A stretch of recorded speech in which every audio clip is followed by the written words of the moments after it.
बालापुर नाम का एक गांव था। उस गांव में एक बार सूखा पड़ गया। खेत खलिहान सब सूख गए और तो और नदी और कुएं का पानी तक सूख गया। सरपंच जी, ऐसा कब तक चलेगा? कब तक हम और हमारे बच्चे भूखे रहेंगे? भूख और प्यास से सब मर जाएंगे। बिना पानी के खेती नहीं और खेती नहीं तो अनाज नहीं। तकरीबन सभी के घरों में अनाज खत्म हो चुका है।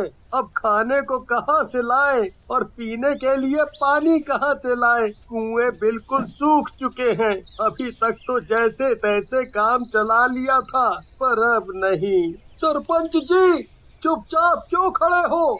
कुछ बोलो। पूरे गांव की जिम्मेवारी आपके ऊपर है। अब आप ही बताएं हम क्या करें। मैं खुद इस समस्या को लेकर बहुत परेशान हूँ। सालों से गांव में बारिश की एक बूंद तक नहीं गिरी। अगर बारिश हो जाती तो किसी को भी परेशानी का सामना नहीं करना पड़ता, पर अभी के लिए कुछ तो करना होगा। सरपंच जी, मुझे एक उपाय सूझा है। उससे सबकी परेशानी हल हो सकती है। थोड़ा मुश्किल है, अगर काम बन गया तो गांव के लिए बहुत अच्छा हो जाएगा।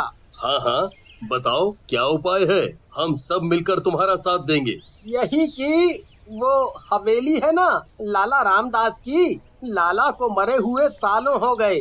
जब वो जिंदा था तो हम ही लोगों को लूट लूट कर उसने अपना अनाज का गोदाम भरा। उसमें से उसने कभी दाना तक नहीं निकाल कर दिया किसी को। सुना है उस गोदाम में आज भी वो अनाज वैसे का वैसा ही रखा है। और तो और वहाँ हवेली में एक कुआं भी है। लाला गांव के लोगों को उस कुएं का पानी बेचा करता था। वो कुआं भी वहाँ अभी तक सही सलामत है।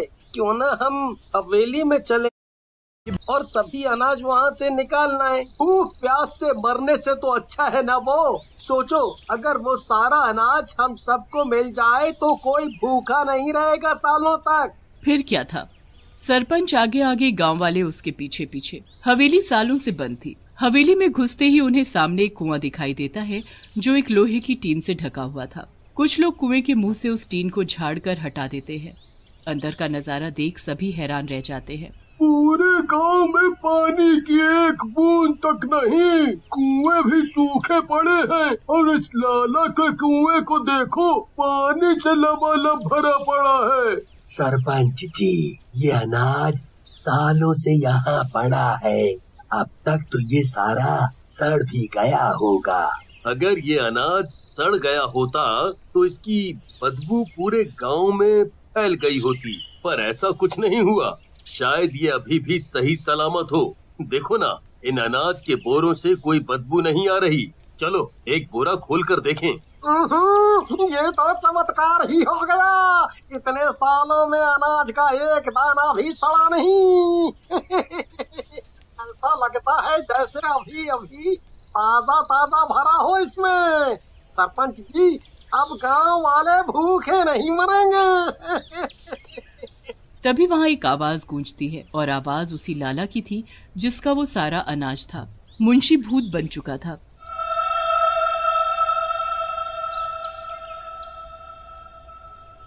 तुम सब शायद भूल गए कि बिना कुछ लिए मैं अनाज का एक दाना नहीं देता।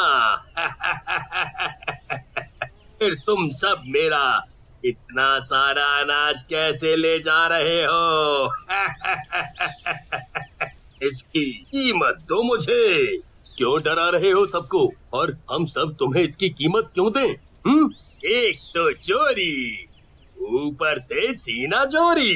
क्या तुम्हें पता नहीं कि मैं कौन हूँ? ठीक है, मैं ही बता देता हूँ। मैं लाला हूँ, लाला, और ये अनाज मेरा है। देखो, गांव में सूखा पड़ा है, पानी की एक बूंद भी नहीं है, इसीलिए हमें यहाँ आना पड़ा। तुम्हें इसकी जो कीमत चाहिए मैं दूंगा, और गांव का कोई भी शख्स तुमसे राशन या पानी लेने आएगा, उसकी वो तुम्हें कीमत देगा। भूत अनाज के बदले सरपंच का पैर मांगने लगता है तो सभी के होश उड़ जाते हैं। भूत सरपंच का एक पैर उसके शरीर से अलग कर देता है और उसके बदले उन्हें थोड़ा अनाज मिल जाता है। जब सभी लोग गांव पहुंचते हैं तो वहाँ हवेली में उनके साथ और सरपंच के साथ क्या हुआ सब बताते हैं। अब सभी को पता चल जाता है कि लाला का भूत अनाज और पानी के बदले उनसे कुछ न कुछ जरूर मांगेगा। वहाँ भूत फिर से अपनी अनाज की दुकान गांव में खोल लेता है। इतने से अनाज से हमारा क्या होगा जी? मेरे बच्चे अभी भी भूखे और प्यासे हैं, इसीलिए मैंने सोचा है कि कल मैं लाला के पास जाऊंगी अनाज और पानी लेने। अगर वो मुझसे मेरा कलेजा भी मांगेगा तो मैं दे दूंगी, पर मैं अपने बच्चों को ऐसे भूख से बिलखते हुए नहीं देख सकती। घर के लिए राशन तो लाना ही होगा। गीता हाथ में थैला लिए पहुँच जाती है भूत के पास राशन लेने। आओ गीता रानी आओ, क्या चाहिए? दाल, चावल, आटा, बताओ क्या दूं? देखो, मुझे ये गीता रानी ना बुलाओ। मरने से पहले भी तुम्हारी नजर और सोच गंदी थी और अभी भी। मैं राशन लेने आई हूँ, मुझे जल्दी से राशन दे दो। अच्छा ठीक है, जो चाहिए ले लो, पर उसके बदले मुझे तुम्हारी ये पतली पतली उंगलियां चाहिए। बस एक हाथ की, दूसरे हाथ की मैं बाद में लूंगा, जब तुम दोबारा आओगी राशन लेने मेरे पास। गीता के हाथ में सत्तू लेप बनाकर लगा देता है। आज उन्हें पेट भर खाने को तो मिला, पर उस खाने में उन्हें सुकून नहीं मिला। आंखों में आंसू लिए सभी ने खाना खाया। गांव के कई लोगों से भूत राशन के बदले उनका हाथ पैर मांग चुका था। आज गांव के लोगों की लंबी लाइन लगी थी राशन के लिए।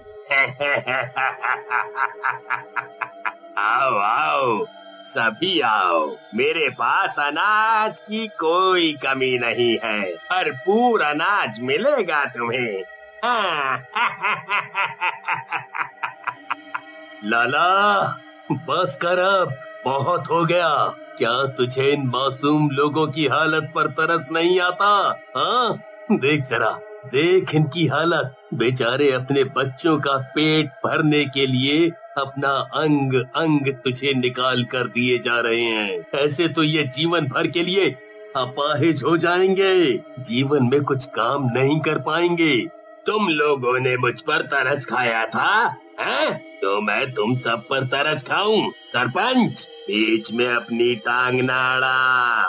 जो एक टांग बची है उसे संभाल कर रख और अपने घर जा।